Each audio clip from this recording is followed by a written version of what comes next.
cours de la campagne ENCHAD. Donc il y a déjà, la plupart des établissements ont déposé une première version de leurs données.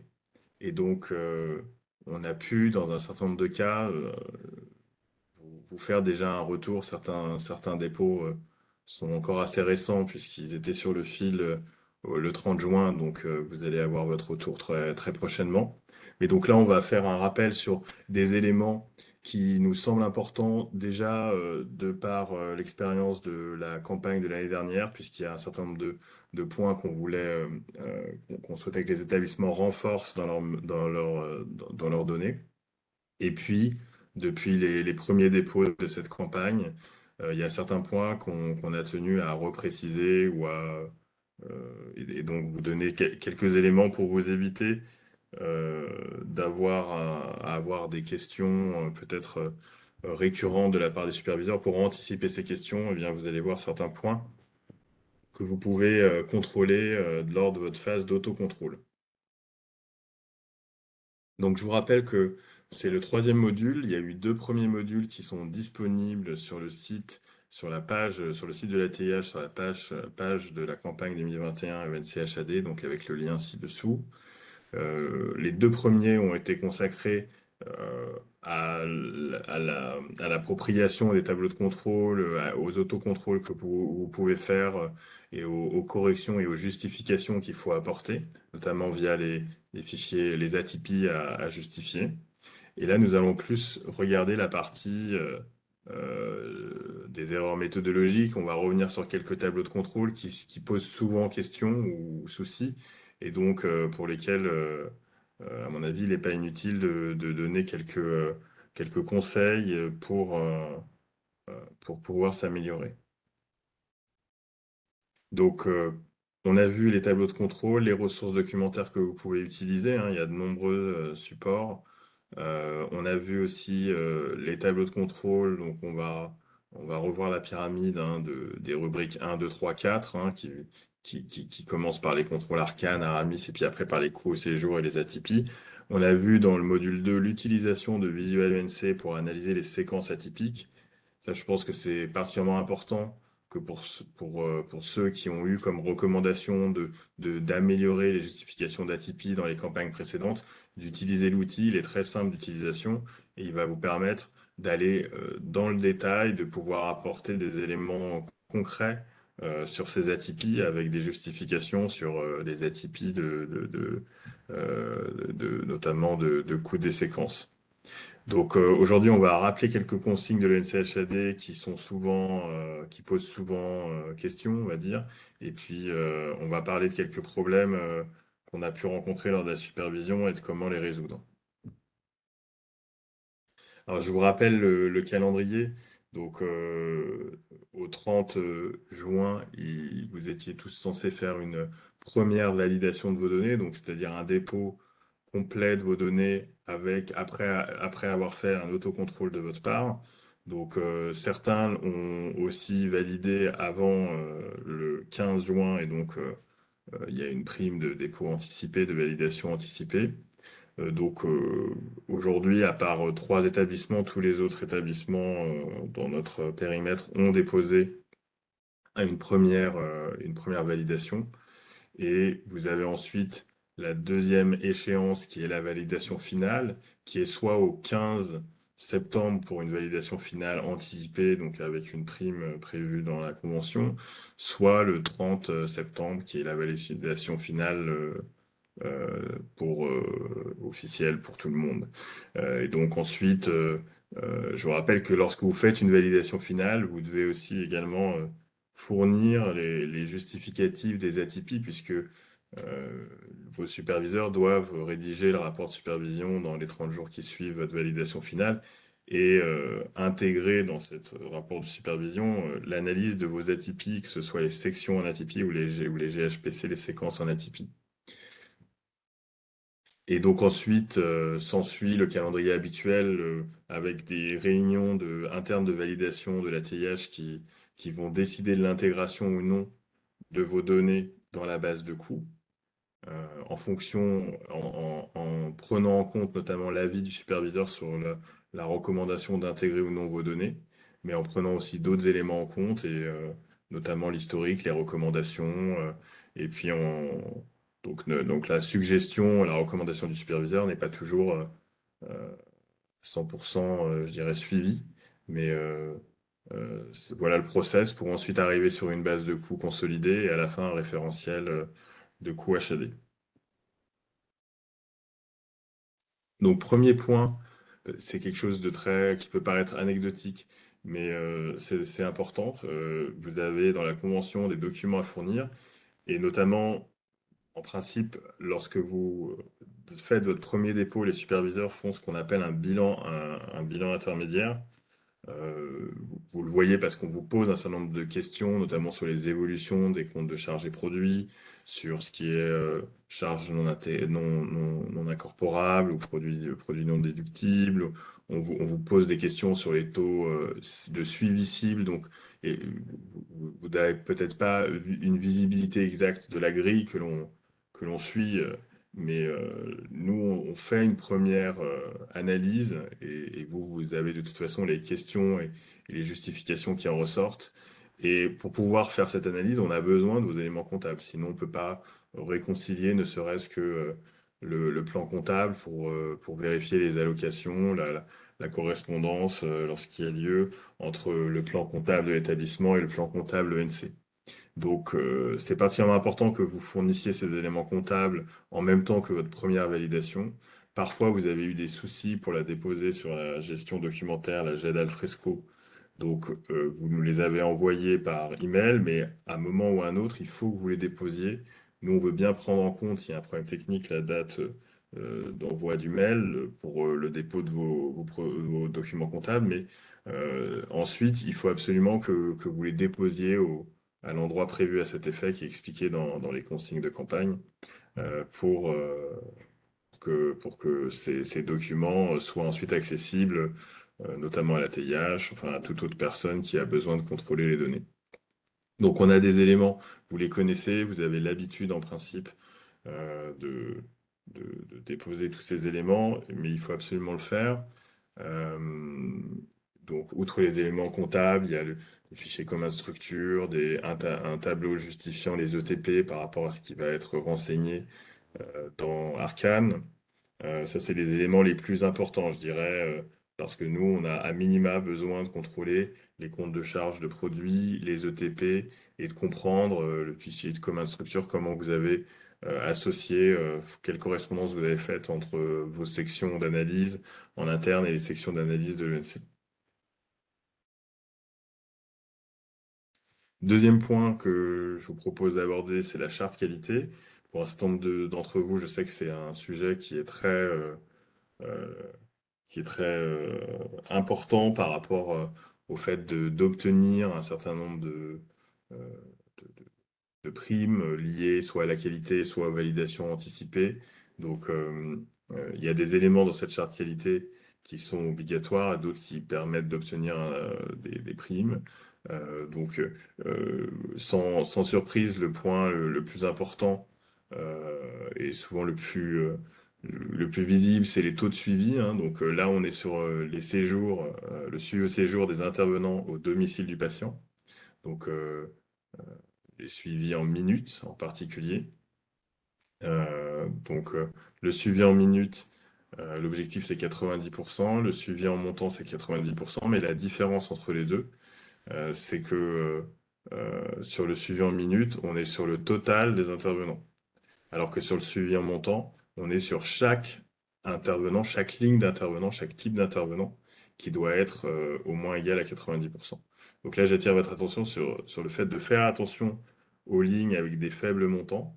Euh, euh, Parfois, on a des prestations, je ne sais pas, de podologue ou, enfin, peu importe quelque part l'intervenant, mais qui vont être de quelques centaines d'euros et où on n'atteint pas les 90 euros. L'écart, parfois, c'est quelques centaines d'euros pour pouvoir atteindre les 90 euros, mais la règle est que si vous ne l'atteignez pas sur une des lignes des suivis en montant, eh bien, ça ne respecte pas cette partie de la charte qualité. Donc ça, c'est parfois assez dommage. Je vous incite vraiment à le regarder à l'avance pour corriger en priorité ces petites lignes, ces petits montants, puisque ça peut après avoir une conséquence significative sur le montant de la subvention et ou sur la prime. Donc ça, c'est un point euh, important et bien garder en tête sur les suivis en montant, c'est chaque ligne, sur le suivi en minutes, c'est le global de tous les salariés ou enfin est mis à disposition qui sont suivis en minutes. Et après, il y a les séjours avec passage d'intervenant, 90%. Ça, en général, c'est relativement bien obtenu par la plupart d'entre vous. Le deuxième point, c'est les suivis au séjour des charges médicales au domicile du patient. Donc là aussi, faites attention parfois sur certaines lignes qui ont des petits montants, mais qui n'atteignent pas l'objectif de taux de suivi.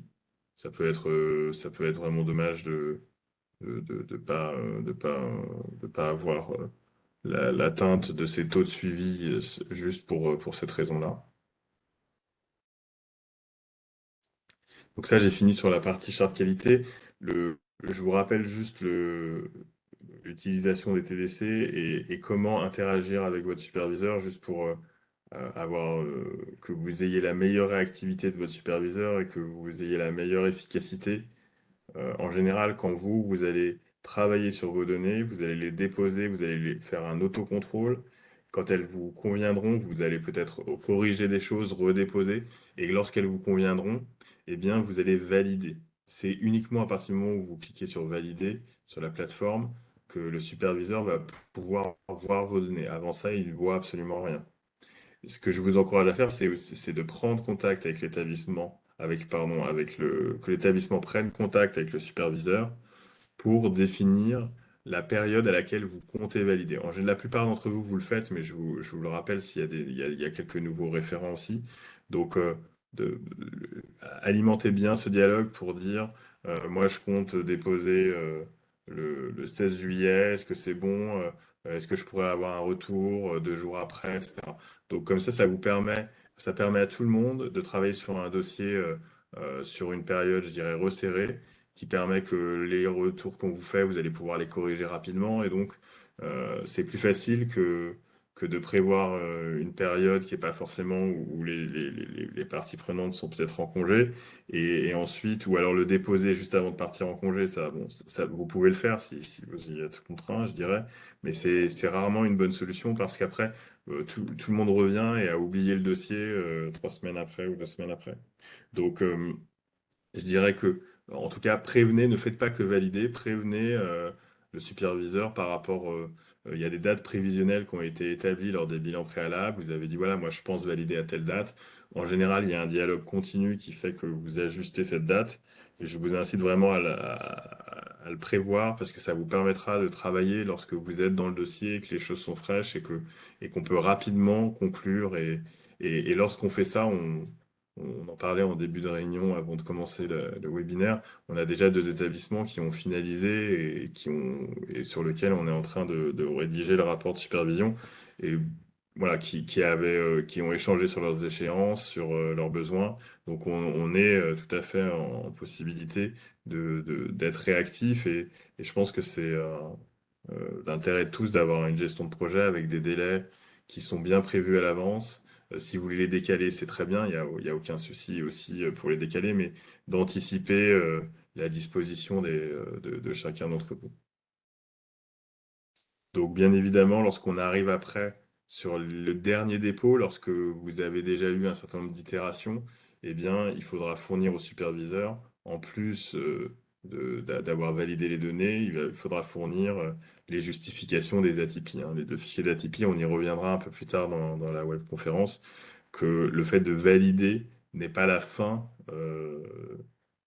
N'est pas la fin de votre travail. Et il y a un certain nombre de justifications à apporter, bien évidemment, sur des données atypiques ou des évolutions particulièrement importantes par rapport à l'année précédente, ainsi que de justifier ces atypies de façon relativement structurée et notamment en s'appuyant sur la recherche l'utilisation que vous pourrez faire de l'outil visuel ENC.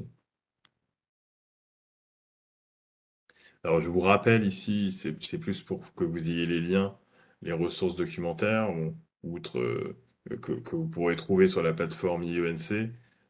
Vous pouvez trouver les guides de lecture, la liste des tableaux de contrôle et ensuite le lien vers les pages où vous avez toute la documentation de la campagne HAD 2021, ainsi que les logiciels Arcana Aramis, ça bien sûr, vous savez où les trouver, mais également Visual ENC. Vous avez aussi toute une série de vidéos, de webinaires qui sont en ligne sur la page des ENC 2021 avec des explications sur l'utilisation d'Arcane, des explications sur le classeur fusionné, sur l'UO Pharma, voilà, sur le TIC. Donc vous avez, ainsi que, comme je l'ai dit tout à l'heure, les webinaires précédents sur le NCHAD, les deux premiers webinaires sur les tableaux de contrôle et sur Visual ENC. Donc n'hésitez pas à aller regarder les vidéos et ou télécharger les diaporamas pour si vous souhaitez approfondir ces sujets avant d'avancer dans votre travail de l'ENC. Alors quels sont les principaux points méthodologiques rencontrés lors de la supervision sur lesquels on veut un petit peu vous sensibiliser? Alors tout d'abord, c'est vraiment le premier contrôle dans le classeur Arcane lorsque vous le complétez et donc et que vous êtes encore dans l'outil Arcane sans même avoir fait de dépôt. Vous avez un onglet contrôle et dans cet onglet vous avez des OK à vérifier. Donc ce qu'on vous propose, et on vous l'avait déjà dit, mais je pense que ça fera gagner du temps à tout le monde et de la clarté, c'est d'écrire directement de la zone de saisie libre les commentaires lorsque c'est pas OK. Et donc vous allez pouvoir dire, eh bien oui, j'ai j'ai un coût atypique dans mes coûts moyens par ETP, mais c'est lié à des astreintes, par exemple, et donc et c'était déjà le cas l'année dernière. Enfin voilà, donc vous allez pouvoir noter ces éléments qui vont ressortir directement dans les tableaux de contrôle et qui vont permettre à ce que tout le monde, les superviseurs, euh, lors de la relecture aussi et le contrôle des données, que ce soit par moi-même ou par la TIH, d'avoir tous ces éléments, puisqu'il y a plusieurs personnes qui vont relire vos données et les rapports de supervision, et donc qui sont pas forcément dans le dossier comme vous l'êtes avec votre superviseur lorsque vous faites ces phases de contrôle.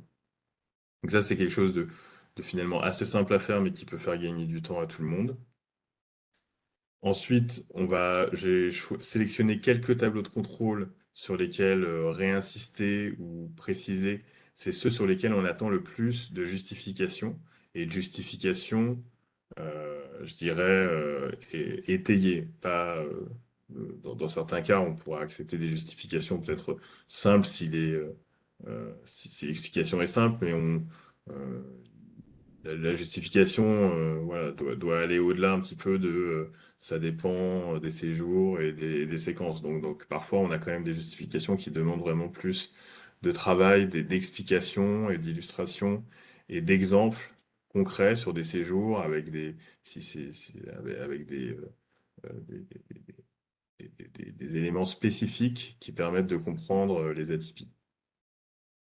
Donc un premier point là encore qui va peut-être vous paraître être un détail, mais euh, il y a deux tableaux, le 2.2 et le 2.3, où on compare un certain nombre d'unités d'œuvre, comme le nombre d'heures, nombre de passages, entre ce qu'il y a dans Arcane et ce qui ressort d'Aramis.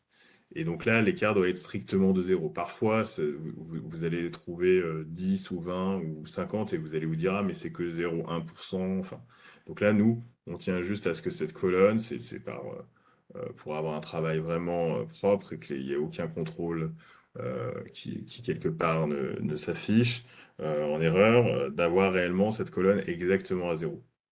Donc, vous avez des possibilités aussi d'importer des données entre Aramis vers Arcane pour pouvoir l'alimenter, mais je vous demande vraiment de le vérifier parce que si ça, c'est pas juste, après, dans les autres tableaux de contrôle, ça peut induire des biais. Donc, vous pouvez tout à fait utiliser l'export des données des fichiers 5 et 6 vers Arcane, et celui-là pourra être ensuite importé dans l'onglet 1DA d'Arcane, qui permet d'avoir les minutes et les passages, et donc qui permet d'être parfaitement juste. Donc, parfois, vous allez faire des ajustements sur vos fichiers Aramis. Pensez à réaligner quelque part vos unités d'œuvre d'Arcane pour n'avoir aucun écart. C'est la même chose sur le 2.3. Le 2.2, c'est de mieux en mieux fait. Sur le 2.3, parfois, il reste encore des petits reliquats.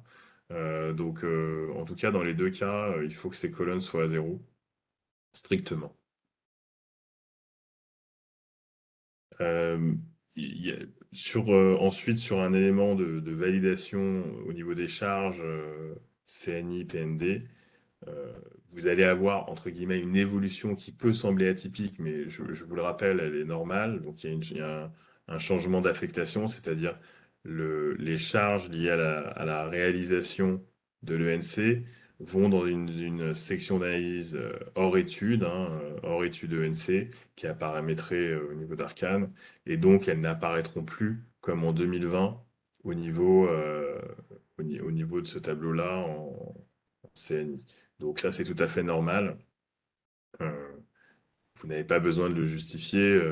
Ce qu'il faudra juste justifier, c'est si vous n'avez aucune charge dans la section hors études, pourquoi est-ce que vous n'avez pas affecté de charges liées à la réalisation de l'ENC, euh, et qui viendrait donc en déduction du total de charges de l'établissement sur les sections HAD. Donc on a toujours ce contrôle de vérifier que vous avez mis des charges par rapport à la réalisation de l'ENC, mais par contre, ils n'apparaîtront plus dans ce tableau, donc ça ne sera pas particulièrement une atypie pour nous. Ensuite, on a toute une phase qu'on réalise surtout au bilan intermédiaire, c'est là où la plupart d'entre vous êtes, c'est-à-dire après la première validation des données. Il y a toute une analyse de l'évolution des ETP et de l'activité. Et donc, l'idée, c'est de voir un petit peu comment a évolué l'activité. En l'occurrence, par exemple, là, le nombre de minutes euh, au séjour au domicile du patient pour un certain nombre d'intervenants et de voir comment évoluent les charges par rapport ou les ETP par rapport à l'évolution de l'activité. Donc là, on a besoin de comprendre si on a vraiment quelque chose qui est décorrélé entre l'activité et les charges ou les ETP, eh bien, on a besoin d'avoir vos explications, vos justifications par rapport à ces évolutions-là. Un autre point sur lequel souvent on n'a pas beaucoup de détails de justification, et c'est vrai que parfois le nombre des anomalies peut être assez faible, mais malgré tout, on vous demande de nous fournir des justifications. C'est ce document qui s'appelle le document 4, donc qui n'est pas dans le fichier Excel qui se termine par 19 et dans lequel il y a tous les tableaux de contrôle, hein. C'est c'est un tableau qui est que vous pouvez, auquel vous pouvez accéder dans le fichier zip avec tous les tableaux de contrôle qui a votre numéro de finesse 2021 ENC HAD 18 erreur Aramis. Et donc, vous allez retrouver toutes les anomalies d'Aramis qui ont été signalées lorsque vous avez passé vos fichiers dans Aramis. Et donc, on a besoin de comprendre si ces atypies sont des anomalies qui remettent, qui impactent la qualité des données, ou si ce sont des atypies qui sont tout à fait justifiables. Donc, on a besoin quand même d'avoir, effectivement, quand il y a des taux très faibles, ça peut être tout à fait compréhensible, des exceptions, je dirais, mais on a besoin d'avoir vos justifications sur ces erreurs d'Aramis, ces anomalies d'Aramis plutôt.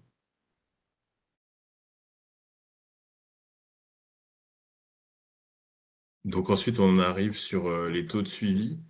Là, et effectivement, vous savez que c'est un des points les plus importants, ces taux de suivi, puisqu'en fait, ça conditionne les taux cibles et la charte qualité. Ce qu'on a besoin de comprendre, c'est lorsque vous avez des taux qui sont inférieurs à la charte qualité, quelle en est la raison? Est-ce qu'il y a des éléments que vous allez pouvoir améliorer dans les prochaines campagnes, ou est-ce que vous avez des éléments récurrents que vous n'arrivez pas à rattacher au séjour? Donc, on a besoin de comprendre ça. Vous avez une colonne qui est assez intéressante pour juger, qui est l'insuffisance de suivi au séjour, c'est le montant total qu'il faudrait qu'il faudrait pour atteindre le taux de la charte qualité. Donc là, en l'occurrence, on est à 42%. Pour atteindre 50%, il faudrait avoir suivi un peu plus de 84 000 euros de charges, alors qu'on en a suivi que 445 000 sur 1,59 million. Donc, on a besoin de comprendre lorsque les taux de suivi sont pas au niveau de la charte qualité et lorsqu'ils dépassent aussi 100%. Donc il y a un certain nombre de problématiques, de factures non parvenues, bon, de provisions. On a besoin d'avoir des éléments très détaillés, puisqu'on ne pourra pas à chaque fois dire, bah oui, mais c'est les provisions. On a besoin d'avoir des éléments de preuve qui vont nous donner les montants qui ont été provisionnés, les montants réellement comptabilisés, et pour pouvoir justifier que ces taux supérieurs à 100% sont bien conformes. Le taux de suivi des intervenants avec un suivi en minutes, donc c'est la même logique. L'idée, c'est aussi de justifier les taux supérieurs, inférieurs à la charte qualité. Donc là, c'est au global, hein, comme je vous le disais. Donc c'est la dernière ligne qu'on va regarder ici, 95% en l'occurrence, qui va être bien supérieur aux 90%. Donc c'est le total des minutes au domicile du patient, salarié est mis à disposition.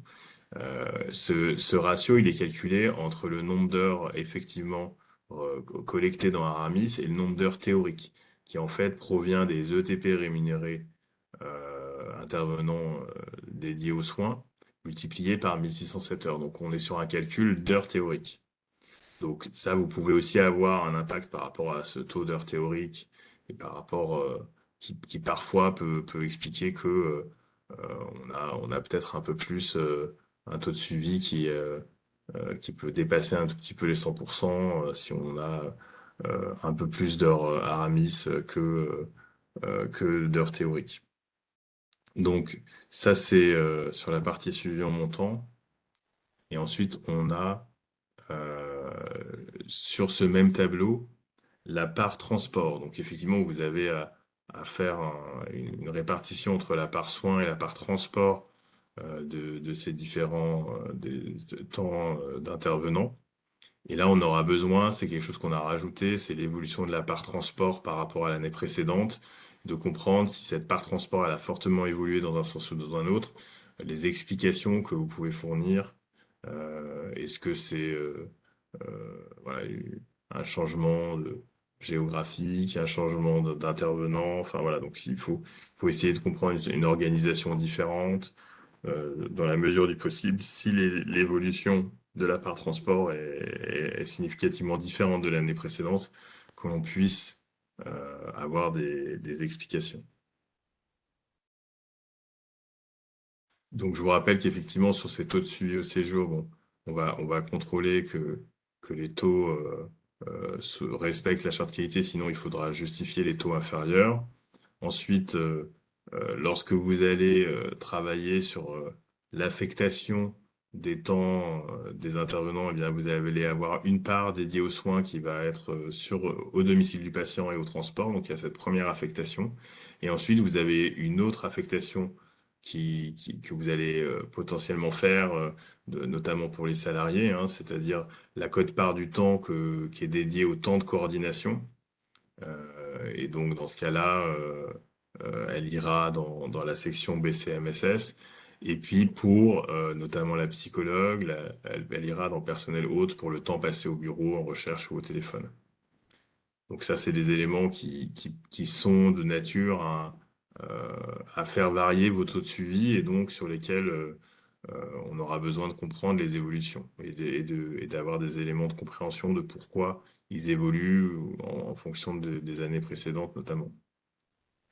Et puis ensuite de justifier le poids de la part transport. Donc c'est vrai que sur ces taux de suivi, c'est des éléments sur lesquels on est quand même sur une part importante des coûts.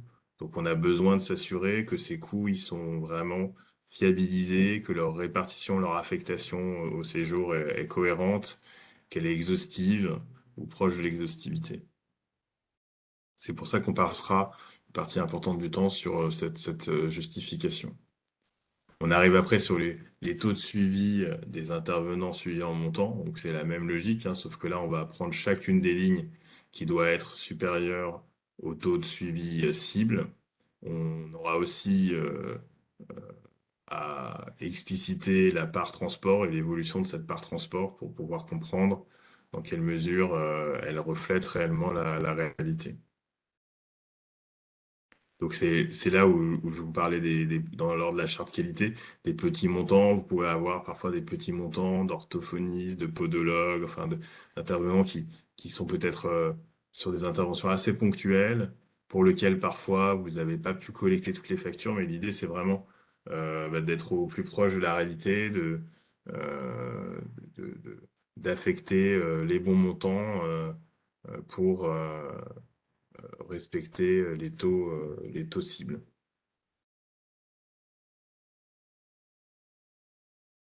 Donc ensuite, on arrive sur les tableaux 7 qui explicitent les charges suivies au domicile avec l'idée, c'est de vérifier dans vos fichiers Aramis si ce que vous avez ventilé en termes là en l'occurrence de tout ce qui est consommables médicaux, spécialisés pharmaceutiques, que tous ces éléments-là, vous les avez bien validés de façon appropriée aux différentes séquences.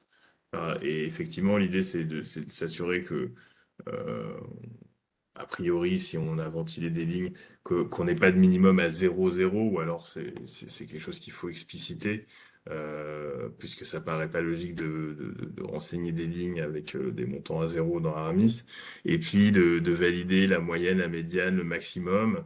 Et c'est vrai que les établissements en général nous donnent un certain nombre d'exemples pour nous dire, bah oui, le maximum, c'est par exemple tel ou tel type de dépenses ou de petits matériel médical ou de consommables. Donc, c'est des éléments qui nous permettent de vérifier la vraisemblance de ces fichiers Aramis qui sont très conséquents, c'est des gros volumes de données, et on a donc certains éléments qui nous permettent de comprendre la cohérence de ces ventilations. Donc là, celui qu'on regarde tout particulièrement, c'est celui qui est rapporté en montant de jours couverts par la livraison ou la dotation, puisque ça nous donne quelque part un coût jour pour ces éléments, pour ces dispositifs ou ces consommables ou ces spécialités pharmaceutiques. Donc maintenant, vous avez à chaque fois une décimale à minima. Et c'est vrai que dans certains cas, quand on regarde le tableau de contrôle, on va voir qu'il y a plusieurs décimales et qu'on n'est pas réellement à zéro et que ça peut être des consommables médicaux très peu chers qui sont répartis sur une séquence relativement longue. Et donc, c'est pas impossible d'avoir des montants, effectivement, de quelques centimes par jour pour certaines ventilations de, de, de charges dans Aramis.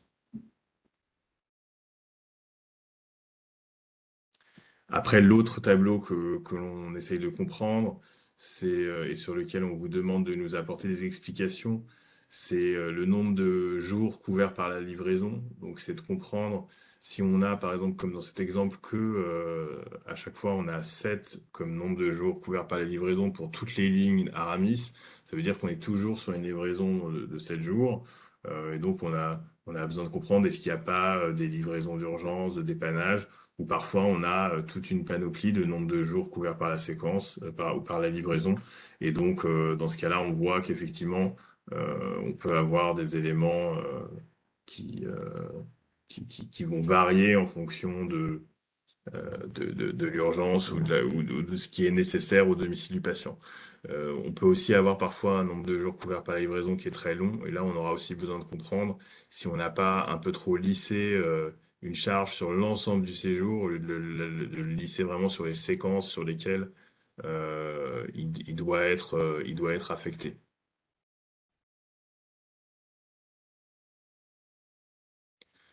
Ensuite, on arrive sur un tableau pour nous, est aussi très important. C'est le coût horaire des intervenants avec suivi en minutes, puisqu'il nous permet quand même d'avoir une idée de la vraisemblance des répartitions, puisqu'on va on va rapporter le montant arcane au nombre d'heures arcane, et donc ça va nous faire un coût horaire. Et à partir de ce moment-là, on va avoir déjà un premier élément qui est de comparaison entre l'année en cours et l'année précédente, et puis ensuite un écart par rapport au coût moyen de l'échantillon. Donc on peut avoir des écarts avec les coûts moyens de l'échantillon qui peuvent être importants, notamment sur de l'intérimaire, donc ça peut se comprendre, mais on a besoin voilà, d'avoir vos explications sur les éléments de contexte qui font que on a des évolutions importantes ou des écarts par rapport à l'échantillon qui sont importants.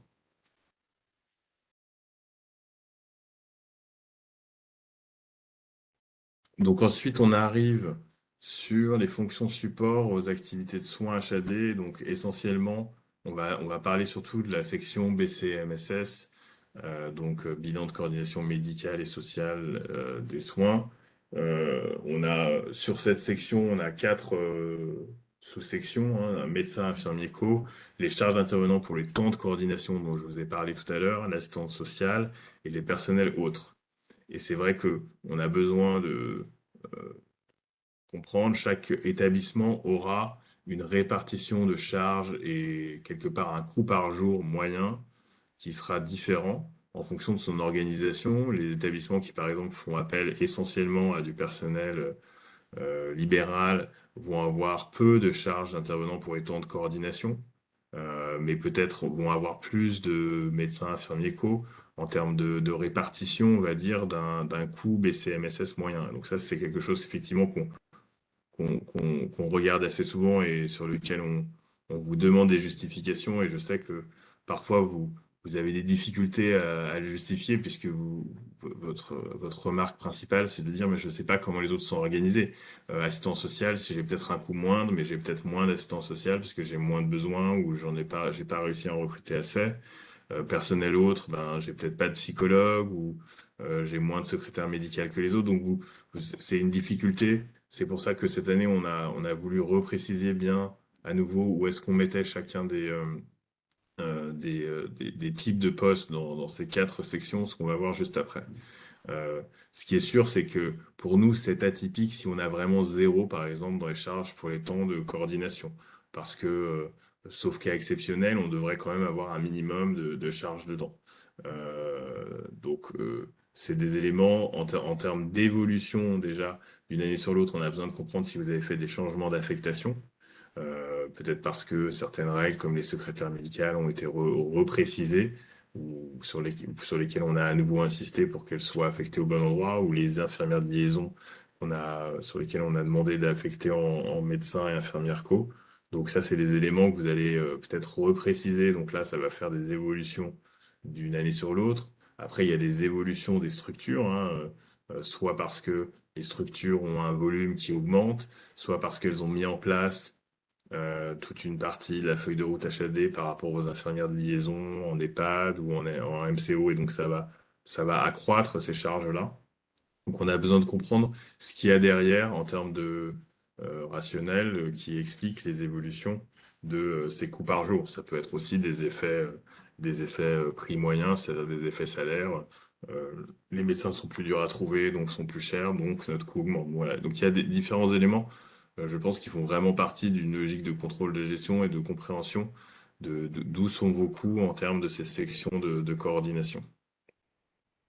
Donc sur ces quatre sous-sections, on a les phases de coordination médicale, les réunions de bilan périodiques et tout ce qui est relatif à la formation professionnelle, à la vie institutionnelle, les comités, les réunions.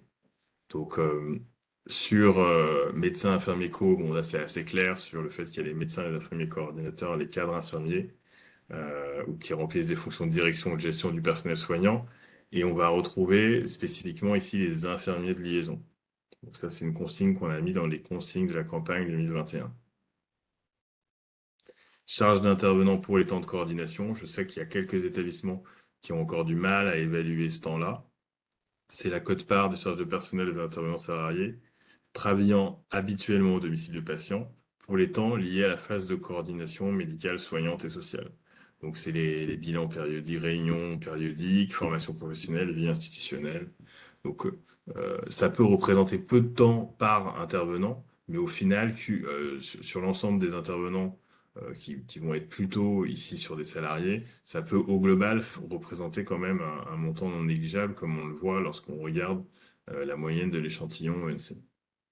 Donc effectivement, sur les intervenants libéraux, c'est vraiment hors domicile, et donc en général, c'est des temps qui sont beaucoup moins significatifs. Donc sur l'assistance sociale par convention, on met la totalité des charges de l'assistance sociale. Donc là-dessus, c'est pas une problématique en général, c'est vraiment un différentiel de moyens mis en œuvre lorsqu'on a des écarts importants entre vos coûts par jour et les coûts par jour de la base, de l'échantillon, de l'ENC. Personnel autre, ça c'est vraiment le point où en général on vous demande de nous donner l'intégralité des ETP par type de métier pour comprendre qui a été mis en personnel autre. Donc il faut absolument avoir les secrétaires médicaux en personnel autre, hein. Donc ça c'est vraiment pour qu'on puisse avoir une comparaison après avec l'échantillon qui soit la plus fiable possible pour tous les établissements, il faut qu'elle soit affectée ici. Et ensuite, pour la psychologue, si elle est salariée, le temps passé au bureau en recherche au téléphone correspond à la phase de BCMSS. Donc ça, c'est aussi un point important. On constate qu'il y a des très grosses variations sur cette sous-section personnelle autre entre les établissements. Et donc plus on valide ensemble que l'on a les bons types de professionnels dans cette section, et plus on est comparable, même si au global, c'est pas ce qui constitue la section la plus lourde de toute l'ENC, ça j'en conviens bien.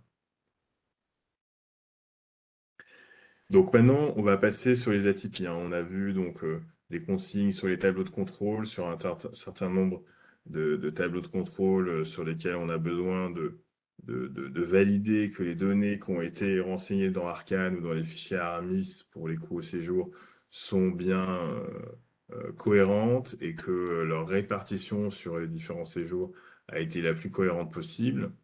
Là maintenant, on va regarder la partie des atypies. Donc là, on a sur celui-là est un des plus importants puisque c'est le nombre de séjours et séquences sans passage d'intervenant. Il intervient notamment dans la charte qualité puisqu'on attend un taux de 90%.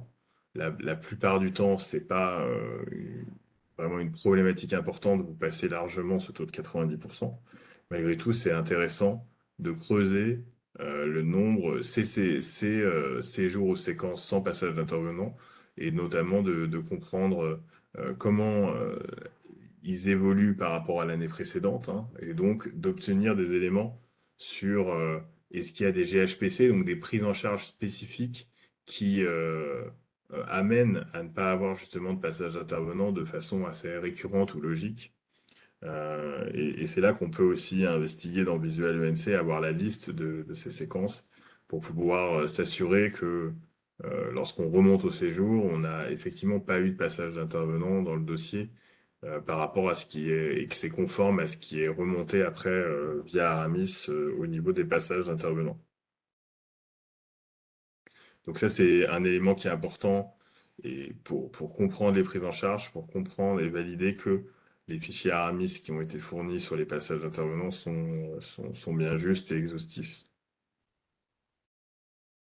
Ensuite, je prends le tableau 10.5, donc on ne couvre pas tous les tableaux. Le but, c'est pas de refaire la présentation sur les tableaux de contrôle, c'est juste de faire un focus sur quelques atypies sur lesquelles on attend vraiment des justifications de votre part. Là, c'est les journées d'hospitalisation avec plus de 6 heures de soins d'intervenant avec un suivi en minutes. Donc là, ça nous permet euh, d'obtenir de votre part des explications de contexte et d'exemples de prise en charge qui nécessitent plus de 6 heures d'intervention. Donc effectivement, ça paraît tout à fait significatif et de comprendre combien il y avait d'intervenants et est-ce qu'ils sont passés plusieurs fois. Voilà, donc ça, c'est ces éléments. Là, c'est des éléments statistiques, mais vous allez pouvoir, dans Visual UNC, voir des exemples et nous dire, bah, par exemple, on a tel ou tel type de prise en charge qui a nécessité euh, tant de passages par tant d'intervenants pour telle et telle raison, et est-ce que c'est récurrent sur certaines prises en charge ou alors non, ça c'est tout à fait exceptionnel. Donc ça, c'est des éléments que vous allez pouvoir apporter qui permettent d'expliciter là les quelques indicateurs qu'on a dans ces tableaux et de vérifier si ce que vous avez dans la réalité des prises en charge reflète bien ce qu'on a ici avec ces indicateurs que l'on trouve atypiques. Donc on attend des taux effectivement plutôt faibles mais pour lesquels il est intéressant de voir dans quelle situation ça peut se présenter. On arrive sur la partie justification des atypies. Donc, je vous l'ai dit en introduction, c'est vraiment un des domaines sur lesquels c'est un des domaines sur lesquels on a le plus de recommandations, hein. Donc, lorsqu'on fait le rapport de supervision, on émet un certain nombre de recommandations. Et dans ces recommandations d'amélioration, un certain nombre d'entre vous, des établissements, ont la demande d'étayer davantage les justifications des atypies en allant plus dans le détail. Et je conçois que dans un certain nombre de cas, pour euh, des, des référents ENC qui ont plutôt une casquette financière, ça peut leur paraître un petit peu difficile d'avoir une explication médicale de ces situations, mais il y a des établissements qui arrivent très bien en faisant intervenir leur DIM ou une infirmière coordinatrice, enfin, en trouvant des relais qui vont pouvoir, où vous allez pouvoir faire dialoguer, vous, l'aspect, je dirais, financier ou très objectivé par des chiffres avec un professionnel qui a une vision terrain et qui va être capable de vous dire, bah oui, là, dans telle ou telle situation, on a cette problématique et on est obligé de faire comme ça. Et donc, cette atypie, c'est vrai, c'est un véritable reflet de la réalité. Ou bien, dans certains cas, et il y en a, puisqu'on on en constate à chaque campagne, des anomalies. On a renseigné telle ou telle spécialité pharmaceutique en millilitres au lieu de litres. Et donc, à la fin, on a un coût qui est complètement démesuré par rapport à la réalité, bah oui, là, on va le corriger et donc on ajuste. Donc, l'objectif de ces atypies, c'est quand même de repérer certaines anomalies qu'il va réellement falloir corriger. Donc, vous, au fur et à mesure où vous renvoyez des fichiers Aramis, ben, il faut non seulement mettre en cohérence le fichier Arcane, comme on l'a dit tout à l'heure, mais également mettre à jour la liste des atypies. Donc, quand vous allez télécharger sur la plateforme les documents 8 et 9 qui vous donnent les SA, donc les sections d'analyse intervenant en atypie, et les GHPC en atypie, eh bien, ça va potentiellement faire bouger un certain nombre de chiffres sur ces tableaux. Et donc, il va falloir utiliser les derniers tableaux pour remettre vos commentaires si vous en aviez déjà mis sur les versions précédentes. Donc, ces atypies, comme on vous l'avait expliqué, soit elles proviennent d'un écart par rapport à l'année précédente, à la campagne précédente de plus de 50%, soit un écart par rapport au référentiel de plus de 50%. Donc, dans certains cas, vous allez corriger, dans d'autres, vous allez donc expliquer les situations et et les coûts ou l'origine de ces coûts atypiques par des éléments factuels.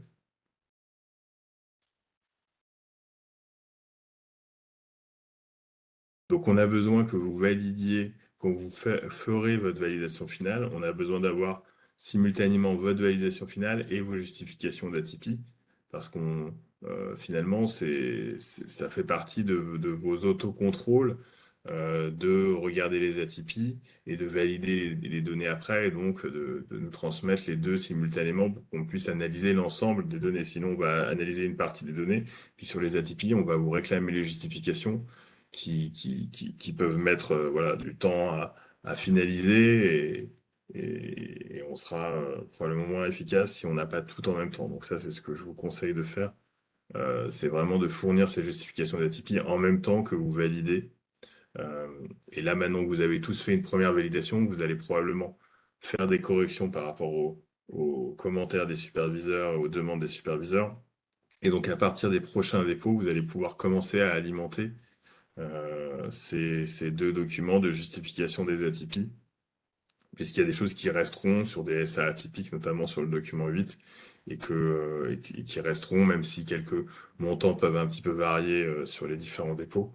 Euh, vous aurez des éléments de commentaires qui vont rester stables jusqu'à la fin, jusqu'à votre dernière validation.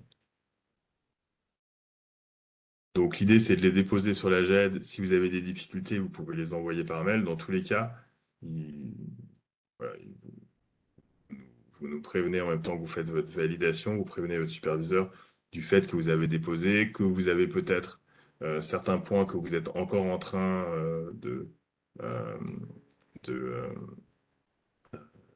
d'analyser. Ça, c'est important aussi parfois. Vous allez faire un dépôt et vous savez qu'il y a des éléments qui sont pas tout à fait finalisés. Je vous invite à nous prévenir, à prévenir vos superviseurs. Je sais que j'ai tel ou tel contrôle où je suis encore en train de creuser les choses. C'est comme ça nous évite, nous, ça nous permet juste de ne pas avoir à insister sur cette atypie et de dire bah, on attend votre prochaine version sur tel et tel élément, puisque vous êtes en train de travailler dessus. Par contre, les autres éléments, on les contrôle et on vous donne On vous pose nos questions et on vous donne nos commentaires sur le reste des éléments. Donc, sur les SA intervenant en atypie, on va être vraiment sur les taux de suivi, sur les coûts horaires, les coûts par passage, et les coûts de tout ce qui est BCMSS, avec les variations. Donc ça, c'est des choses qu'on a déjà vues et sur lesquelles c'est là que vous allez renseigner ici dans la colonne commentaires de l'établissement vos justifications. Euh, et, euh, et ensuite, nous, dans la colonne commentaires du superviseur, on ajoutera nos commentaires à nous. Donc celui-là, il évolue, je dirais, un peu moins en général que celui d'après, puisque une fois que vous avez stabilisé vos éléments euh, sur les taux cibles, il peut encore évoluer, mais par exemple sur les coûts horaires, les coûts par passage, en principe, ça peut être relativement stable. Sur le document neuf, on va avoir les GHPC en atypie. Là, effectivement, si vous faites des corrections et fichiers Aramis sur certains dossiers atypiques sur lesquels il y a eu des erreurs d'affectation, d'unité de mesure ou autre, eh bien, effectivement, là, vous aurez des éléments qui changent. Donc, dans ce fichier, quand vous le générez, il y a une colonne tout à la fin qu'on n'a pas mis ici parce que sinon ça s'affiche pas dans un écran avec la date et l'heure de génération du tableau. Donc ça, je vous invite à le vérifier. Ça vous permet de voir si le fichier que vous avez rempli avec vos justifications d'atypie est bien le dernier fichier. Si vous voyez que la date de dépôt n'est pas la dernière, ça veut dire qu'il va falloir mettre à jour le tableau et euh, recopier les commentaires que vous aviez sur les montants qui n'ont pas changé, et puis peut-être les ajuster sur les GHPC en atypique qui ont changé, ou peut-être qu'un certain nombre vont tout simplement disparaître du tableau, et donc là, vous n'aurez plus de justification à apporter. Donc sur celui-là, je vous rappelle que on a effectivement une compréhension et on va vous demander moins d'explications si on n'a que deux séquences ou très peu de journées, hein. Puisque là on affiche sur ce tableau que les GHPC avec plus de 30 journées. Donc c'est sûr que si on en a 35, c'est un GHPC sur lequel on va probablement demander un peu moins d'explications qu'un GHPC comme celui-là où j'en ai 65 avec 768 journées. Là, je me dis, j'ai besoin de comprendre réellement qu'est-ce qu'il y a derrière, est-ce que c'est la spécialité pharmaceutique, qu'est-ce qui va expliquer cette atypie par rapport à un coût ONC ou à un coût de l'année précédente.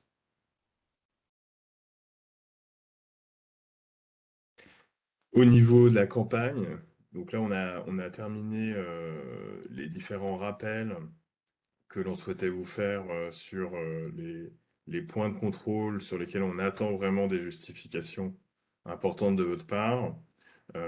Sur la campagne ENC, comme je vous le disais en introduction, vendredi dernier, donc qui était le 1er juillet, juste après l'échéance du 30 juin, qui était donc l'échéance de la première validation, on avait donc sur les 38 établissements qui sont participants à la campagne de cette année, hein, et donc pour lesquels on attend une première validation au 30 juin, on en avait 34 qui avaient déposé. Donc il y en a quatre, trois je crois qu'on supervisait, un qui est supervisé par un autre cabinet qui est multichamp, qui n'a pas déposé a priori. Et donc on a plutôt une évolution conforme à ce qui est attendu, hein. Vous avez pu déposer vos fichiers en temps et en heure. Et vous allez donc avoir vos retours très prochainement pour pouvoir après travailler sur vos prochains dépôts et vos dépôts finaux. Donc, je vous propose, si vous en avez, à travers le module Q et R, de poser vos questions ou bien de demander la parole si vous avez une question qui est peut-être un peu longue à écrire.